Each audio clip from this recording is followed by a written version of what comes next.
Hello, and welcome to Stasis Pod, the Beast Machines podcast. I'm Rob. I'm Jen. I'm Alex. And I'm David. And today we are descending into the Spark of Darkness. So I really want to go back and look at like a list of all the episode titles, at least for this season, and see if they're all like ridiculous, overreaching references to things. I mean, we did get Prometheus Unbound a couple weeks ago. Yeah, they're trying things. Yeah. I'm not impressed. And so, yeah, this one it's a little goofy. Yeah, kinda. It's like, I don't know, just the title made me think, Spark of Darkness, Spark of Light, Spark of Royal Beauty Bright, and then I forget the rest of the songs.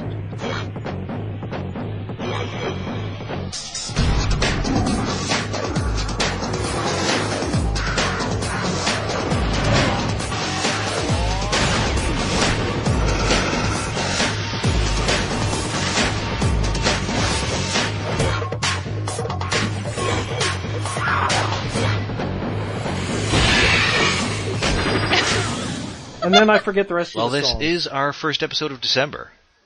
Yeah, that's true. It's the Christmas holiday is season. coming. It is. Before you Get know ready it, to it'll be get here. some Transformers. Yeah, that's totally gonna happen for me. Sorry. Anyway, this was written by Nick Dubois. This is his only episode of Transformers. He has previously written for Animaniacs, Men in Black the series, and that Mummy cartoon that I'm not sure anybody actually saw. Mummy's Alive? Like, No, it was based on The Mummy, like the Brendan Fraser movies. There was what? There was a cartoon of that? Yeah. Okay, so I guess the answer as to whether anybody saw that, the answer is no, nobody did. No, I did. No, there was Mummy's Alive, there was, like a King Tut kid cartoon, I remember.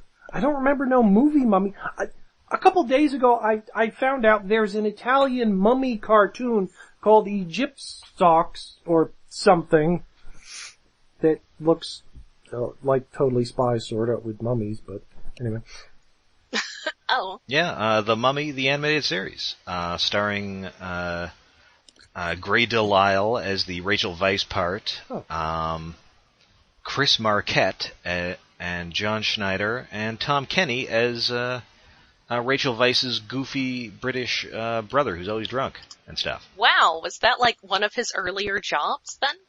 Tom Kenny? I mean, I guess that's around, 2001, so he would have still been on Mr. Show at that point, I think. Huh. When did SpongeBob start?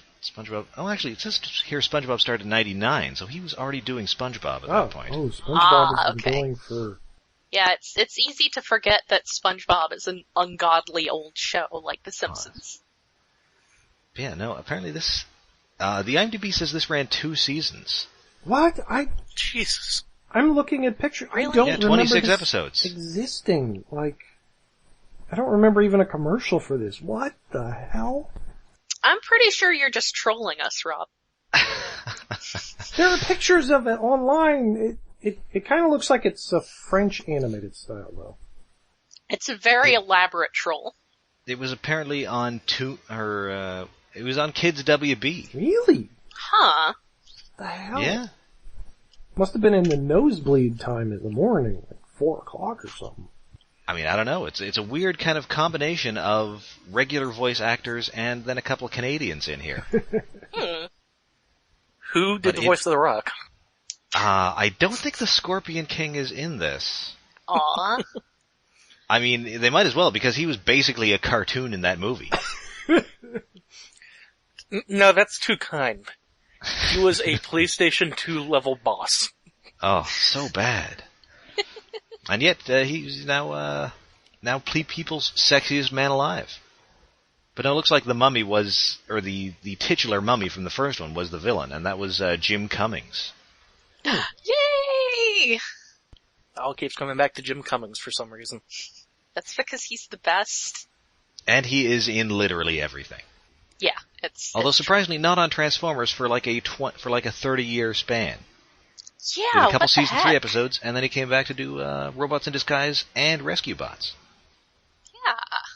Well, there was the Canadian period. That is- But anyway, yes, Yeah, that's a good point. All the voice acting was Canadian until, animated. this is true. So anyway, Beast Machines. Yay, yeah, We're back. let's stop talking about Jim Cummings before I start talking about Skyrim. Jim Cummings and mummies, apparently. Yeah. Anyway. Alright, I so think yeah, you'll find that they're Draugr in Skyrim. Because that's Nordic. Okay. I did do a Beast Machines podcast, but then I took an arrow to the knee. Anyway, Yeah. let's have a party inside Megatron's head. It's the world's lamest dance party. It's pretty bad. Yeah. Except I love how Night the cold- Scream is moping. Yes. I love how the cold open is basically just, alright, here's all the reasons there's still a plot after last episode. Yeah. Yes. Yes. I like that. I think it's Silverbolt basically lampshades the whole thing about, can we really be certain that Megatron's gone? Because we've thought he was gone so many times before. Yeah, that's kind of nice. And yeah, there's one teenager at this dance party, and he is too busy being emo about his dead dog. Aw, poor guy. That's sad. He lost his dog. Yeah, he's just looking at a picture of it. Yeah. Well, a hollow picture. Alright, so yeah, Silverbolt is pretty sure that, Megatron is maybe still around, because, we don't have a body because he was just a big glowing ball at the end. Yeah. But Optimus Primal felt it dissipate. Yeah, sure, Optimus, after everything that the Oracle had been lying to you about through Megatron the last few episodes, you're going to believe that you can sense a spark. Still. Listen, Yeah. the Oracle's primary function is jerking you around at this point, Optimus Primal. Yeah, Optimus is really super unreliable as of this episode. Is it this one or the next one where Optimus is kind of, the Oracle wanted him to get a copy of the Oracle for some reason, maybe? I Shrug? think it's the next one. Yeah. Okay. Oh, Optimus, you gullible fool. But in fact, Botanica feels, she still senses another evil on Cybertron. How does Because of- she sense this evil? Well, She has vaguely mystical plant powers. yeah, the Oracle talked to her, what was it, 2 or 3 episodes ago? And gave her a recap. Yeah, a Here's couple what's been episodes ago, happening on Cybertron while you were away. Previously on Beast Machines. And indeed, there is something evil on Cybertron, and it is apparently the Lochnar from Heavy Metal. What? Oh, well, wasn't that green? Yeah, I just wanted to reference the Lochnar. Okay. I approve. I approve of that kind of reference. That movie is terrible, but because it's Canadian, it's kind of still on TV all Yeah, the time up I here. kind of hate that movie. Oh, it's not I good. never saw it originally when everybody was hyping it in the 80s or 90s. I saw it maybe 20 years ago and I was like, oh, why do people like this? Okay, there's John Candy's voice, sure, but it's bad, dumb. Yeah.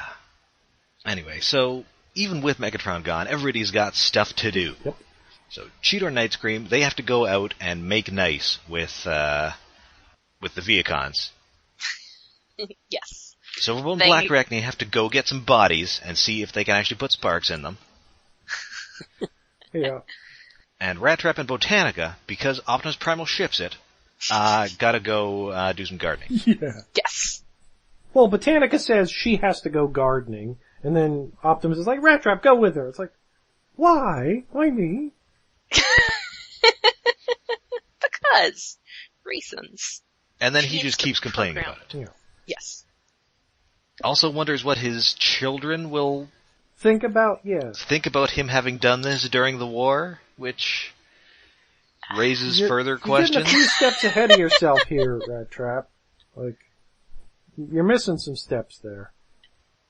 Well, he's not Also- missing as many steps as he might think.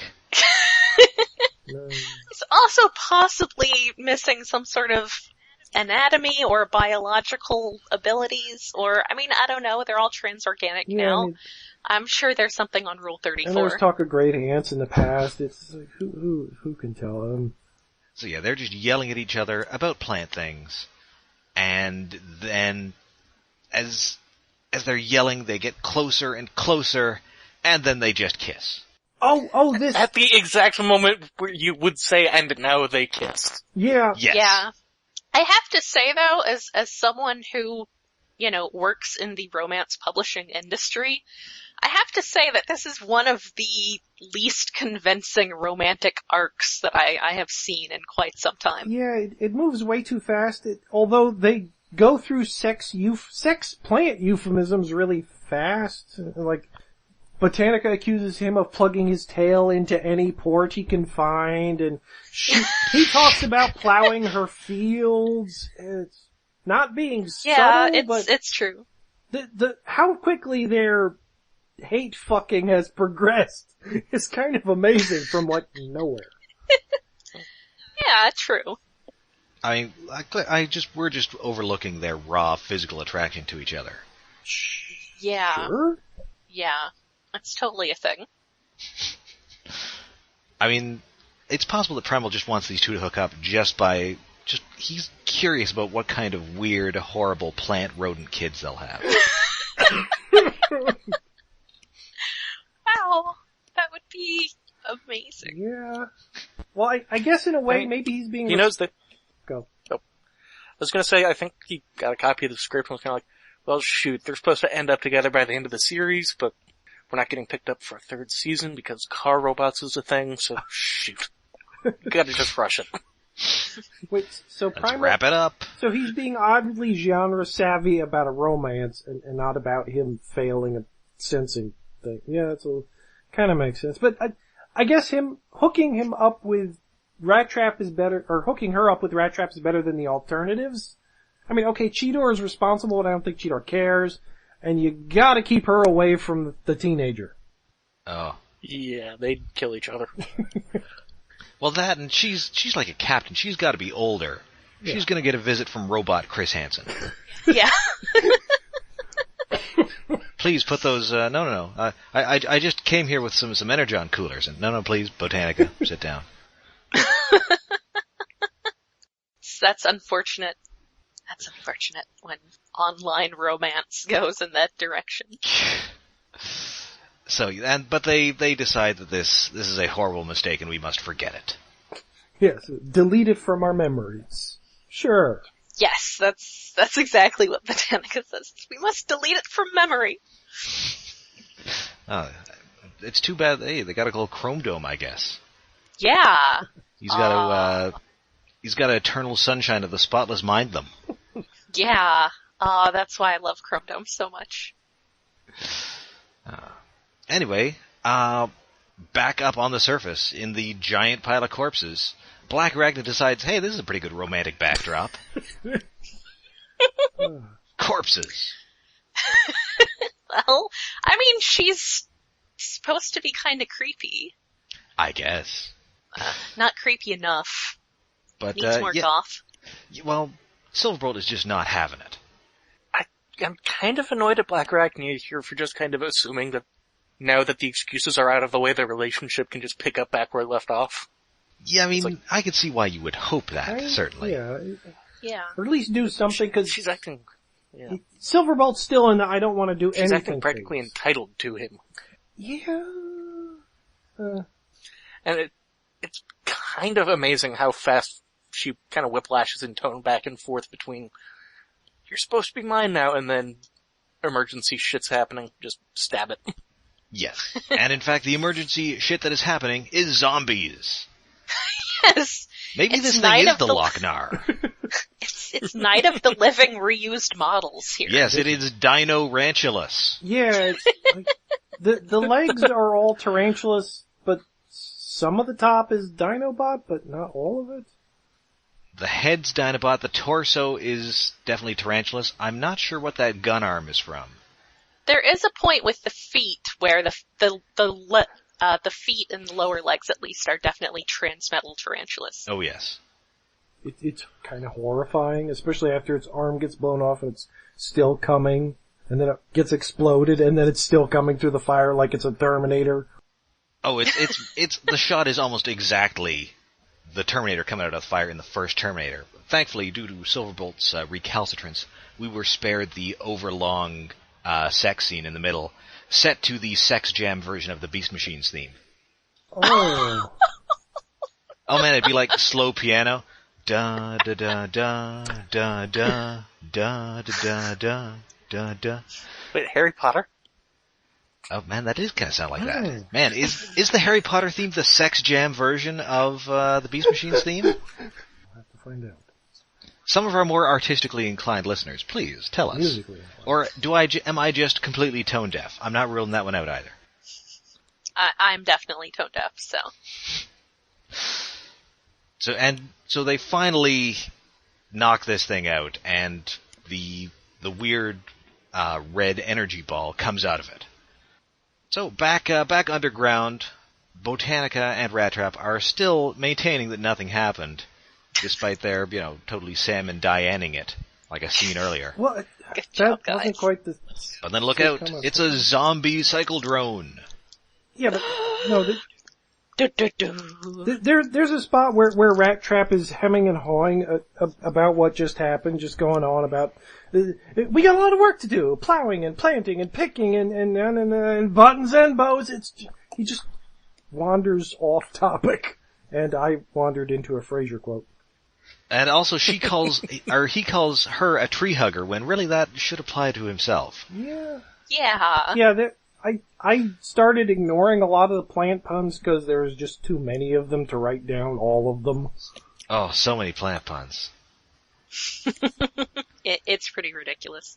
And, I mean, listen, Rat Trap, this is, you two have nothing in common and you're surely doomed, but, listen, she's the only non-taken living woman on the planet. You could do worse. Yeah. Yes. Especially the way... And she's got those tentacles. She's rather talented in that, well, the cycle drone's attacking them, so she pelvic thrust shoots death at it. Yes.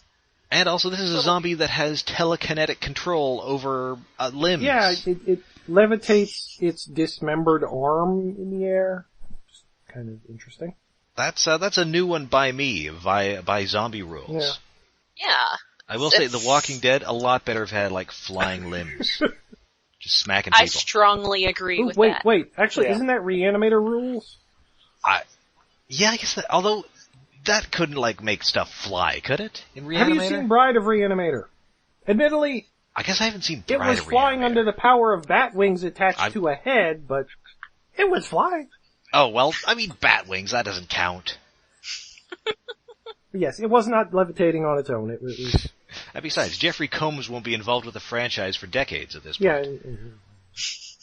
I haven't seen Bride of Reanimator in a while. He probably gets killed at the end of that one, too. As you do. Anyway, so this thing finally dies, and once more the Lochnar flies away from it. And then suddenly it's, Cheetor and Nightscream are doing the big meet with Strike and Obsidian, and they kinda convince them to join them. Since, after all, their mission is to defend Cybertron, and now the Maximals are Cybertron. Yeah. Yeah. I mean, who else are they gonna be defending it with? Yeah. Well, not everybody agrees with that, because I guess Thrust rolls and he's crazy. No, Thrust is definitely against this. And he's sort of gone back to being cool Thrust again. He's definitely James Dean right now. Yes. Doesn't he say an actual James Dean quote? Oh, well, in fact, he makes... that's a Marlon Brando quote. Damn it. Yes. From The Wild One. Son, what are you rebelling against? I don't know. What do you got? It's a good reference, and It is a good and Jim Burns pulls it off. Yes. Very well. So yeah, he is under the impression that, if you're loyal to everybody, you can't be loyal to anybody. Oh. But then that does raise the question of just what you're gonna do. Just fight the Maximals until either they're destroyed or you're destroyed, and then there's just nobody left on the planet. Yeah. Also, Thrust, I mean, I realize he's got, his drones and all, but he's still, a dude. Is it just gonna be him against everyone else? I mean, it was that way for a couple episodes. Yeah, but at least he had Megatron backing him up. This is true. Plus, I mean, he probably can't fix those drones once they break. Yeah. I mean, Rat Trap's got all his spare parts. Yeah. Because the stuff he was building earlier was using cycle drone parts. So once again here, it's time for a zombie attack. Yes. And this time it's an arrow drone. Yay. It was pretty good. It was pretty creepy. I liked And it. this thing takes a beating, which raises the question, is a Transformer more durable when it has a spark? Yes? I guess. Because usually those drones, you hit them once and they pop like an air balloon, like a water balloon filled with fire. I mean, I don't know. Well, I This guess is a good question. if you break their drone programming, their computer brain, they'll stop, but a spark will at least keep maybe the body moving. So it might be slightly more durable. I mean, since the spark is made of energy, maybe it suffuses the rest of the body with energy. Especially since this is almost immortal spark at this point. It's a really stubborn Yeah, I mean, at this spark. point, I think we can say that it is a spark. And should we just say who this is? Yeah, because it's pretty obvious. Who is It's Spark, was Starscream. wondering. Man, I wish. That would have been a nice fake. No, there It is should literally... be. Yes, that would have been brilliant. Yeah. I mean, there is only one character this could conceivably be, and surprise, it's that character. It's Megatron. Yes. I actually put I in mean, my notes, I wonder whose spark it is, period. I mean, I don't even know why they're trying to draw this out, because who could it possibly be? Yeah, who else even is there?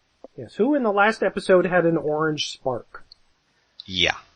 So you might as well just make this this thing just like, give a bunch of David K laughs as it's zombieing around. Yeah. That would have improved things, yeah. Yes. So yeah, they finally smack this thing around, and Nightscream tries to drain its energy, which I guess you'd worry if he'd get like zombie infected with that, but apparently not. Something. It should Of have course, not as we been. later find out, he infected Megatron with Nightscream. Oh man, Megatron's gonna be super angsty. He's getting a new haircut.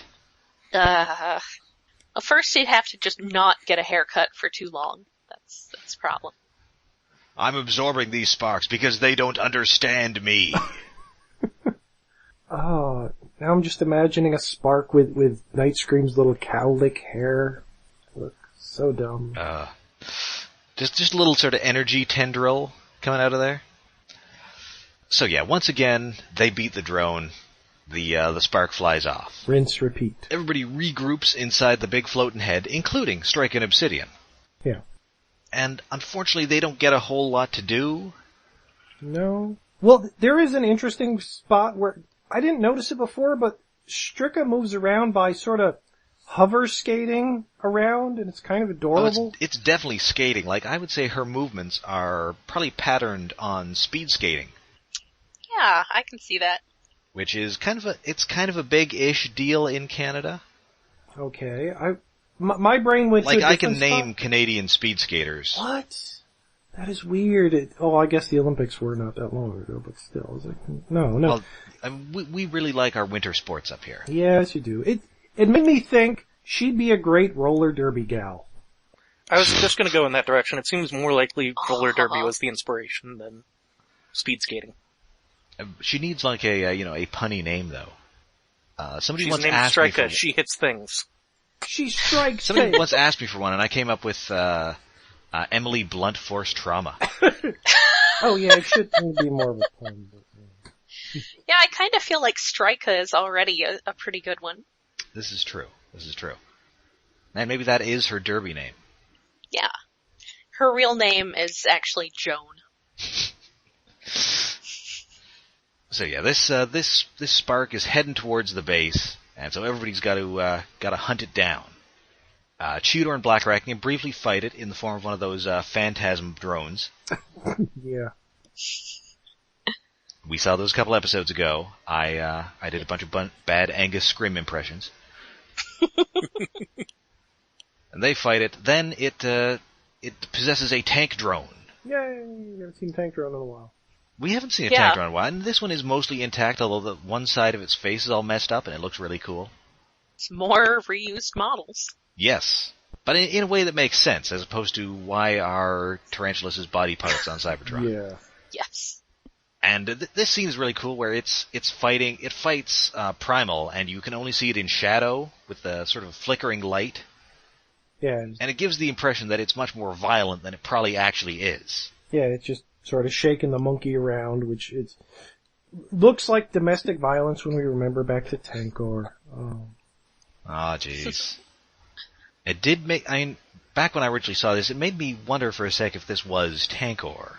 Yeah. Which would be a cool reversal, but it's just been, it's clearly not Tankor. Yeah, well, the fact that it's the same color as Megatron was last episode, and doesn't talk, it's like there's no play that it could be Tankor. Like, if it talked in a Tankor voice, or if it talked in different bodies in weird ways, it'd be keeping us guessing, maybe? Yeah. Especially if they'd gotten Brian Drummond back for when it was the Aerodrome. Yes. Yeah, and I guess he sees that there are... Rat Trap is detecting positrons, which, I guess, is that what sparks are made of? Apparently it is now. This is the first time we've heard about it. It is, I guess. Which makes it polar... But they said it's polarized, which I think means that... what is the... Does that mean... I think the opposite of a positron is an electron. Yeah, I get... Oh, shit, my chemistry is all gone. And physics. Really, they rolled a 1 on their techno-babble when they were writing the script. Kinda. Yeah, it's not great. It's not great techno-babble. Yeah, it does make sense. Yeah, he says that the disembodied spark is a ball of electrons, and we know it's been polarized, so it's now... its polarity has been reversed, which would make it positrons, which is actually accurate. Oh, okay. Which means that positrons are antimatter. No. So... Wait, what? They could have just said, reverse the polarity of the neutron flow, and gotten away with it. No, antimatter means the opposite. It means electrons are... Wait, they're regularly negative, so they'd be positive. Positrons are positive because they're positive. Antimatter is different and confusing. Yeah, the positron or anti-electron is the antiparticle or antimatter counterpart of the electron. Oh, okay. Wait, what the hell is it? Oh, I was thinking of nuclear... Maybe you're thinking of protons. Protons, right. I was thinking of protons. Shit, it's too damn close. Oh, I've forgotten so much science. Oh, I'm disappointed in myself. You still love science. Well, now you know.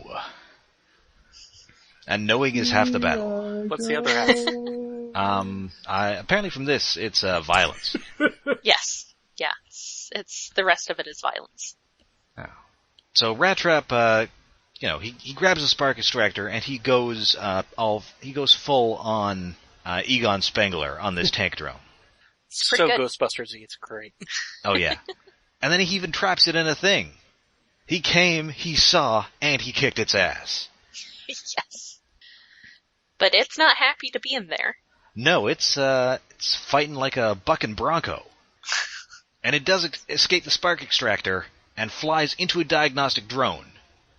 And yeah, it just talks with the voice of David Kaye because, surprise, it's obviously Megatron. However, because Rat Trap has repolarized it, it's now stuck inside that diagnostic drone. Yeah, sure. That's some techno-babble. It's kind of hilarious, though, hearing David Kaye's voice coming out of this adorable diagnostic drone. I think one of the, this is a pretty mediocre episode, but the one really amazing thing is the diagnostic drones emoting. Oh yes, like the body language on this thing is great. It's perfect. Very Napoleon Syndrome-y. Yeah. Yes. Oh, it's just so nice. It's like demeaning Megatron while giving us back the diagnostic drone we've missed. In a weird way. Yes. Yeah. Unfortunately, he still has hands, and he knows how to work the big floating head. So he just presses a bunch of buttons, and then tentacles ensnare everybody. Oops. And we get a neat little bit of sort of echoey, slow-mo, whatever here. Yeah, why does Primal have, like... It was like he was getting premonitions, but he wasn't, because it's what was just happening in slow motion. He's kind of like in a fugue state. Oh. Anyway, and yeah, Megatron starts to yank Primal Spark out, but then Rat Trap tells Botanica to hip thrust blast the control panel. And everybody's okay. Yeah. And Primal has a moment where he's obviously the brownies that he ate earlier start to kick in. Oh, this was a bad choice. Yeah, Obsidian and Striker get there a little late, and they've got to choose Megatron or Optimus Primal. And so Obsidian grabs Megatron like a football Yes. and takes off. Yes. Grabs him and runs. He's like it looks like the Heisman Trophy. Yeah, it's pretty great. All right, so they get away. They explain that, Night Scream, you didn't kill Megatron, but somehow your sonic blasts turned him from positrons into electrons because science. Yeah, science.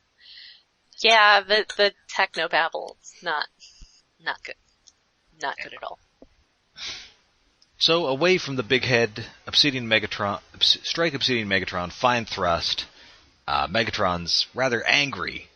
But, he says that, at least Obsidian Striker, you weren't totally useless like Thrust was, because he wouldn't be Megatron unless he was abusing Thrust/Wasp. Oh yeah, and when Thrust shows up, he immediately just smacks the diagnostic drone out of the way and starts yelling at the other two.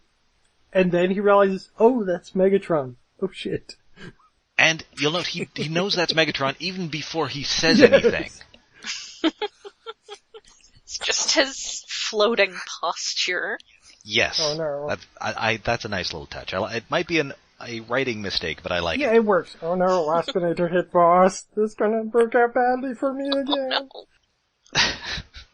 But hey, Obsidian proves that he's kind of an okay guy, because he says, it was Thrust who reminded us that where our true loyalties lay. Yeah, I'm not sure if it's true loyalties or Obsidian just did the math. It's like, yeah, things might work out better with Megatron.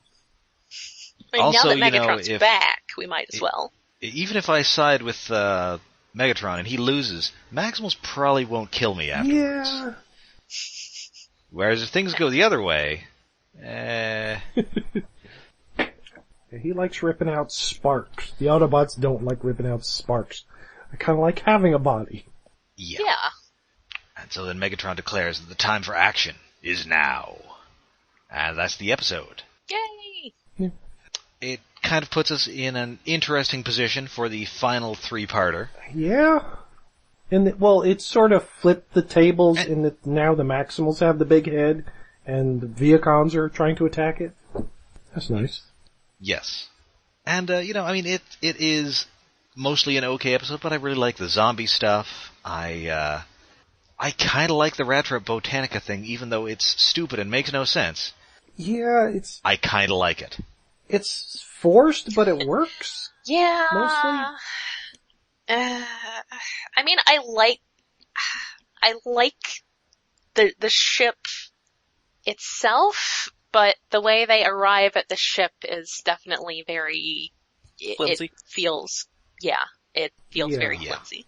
Like there's a missing episode somewhere where they had been getting along and then they weren't at the end of the last episode, so they're angry at each other, but then they're romantic. It's a little too fast. I'd have to put a note in the global comments about how the actual relationship felt rushed and like there wasn't a solid basis for it. Were I editing this? Yeah. Alright, and so that about does it for Spark of Darkness. But until next time, you can find us all over the internet. We are on Tumblr, we're on Facebook, and we are on Twitter. And we are hosted by iaconunderground.net, where we have a Patreon set up to help us with hosting fees and other related expenses. You can find us at patreon.com/iaconunderground. And of course, if you'd like to write in and let us know about how you feel about really the series as a whole, because we are getting real close to the end here, then you can write into the Max mailbag at stasispodcast@gmail.com. But please, join us next time, because, well, listen, you were talking pretentious episode titles. This one's so pretentious, It was named after a Nine Inch Nails album.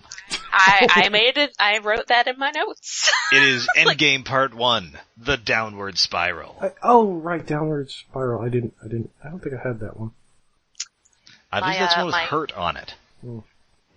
Yeah, that's like the big one that everyone knows about and cares about. Yeah. So until then, I'm Rob. I'm Jen. I'm Alex. And I'm David. What 9 Inch Nails album did I? I think I had one.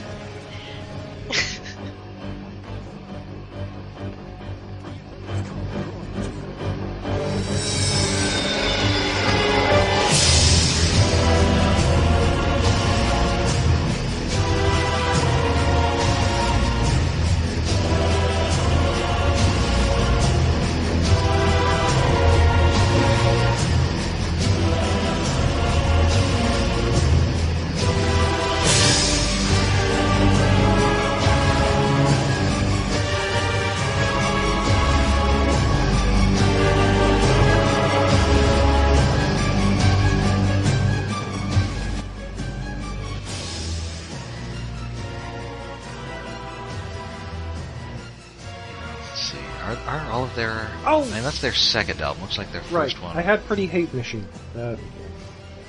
Pretty Hate Machine. Yeah. The first one, well, I got it late, but... Wait, It's the summarized RP description for my current WoW character is Pretty Salt Machine. Because he is both pretty and very salty. Had a song called Piggy? Miss Piggy? March of the Pigs? No. But doesn't salt make icy stuff melt? That's a I good do enjoy point. salted pork, I suppose.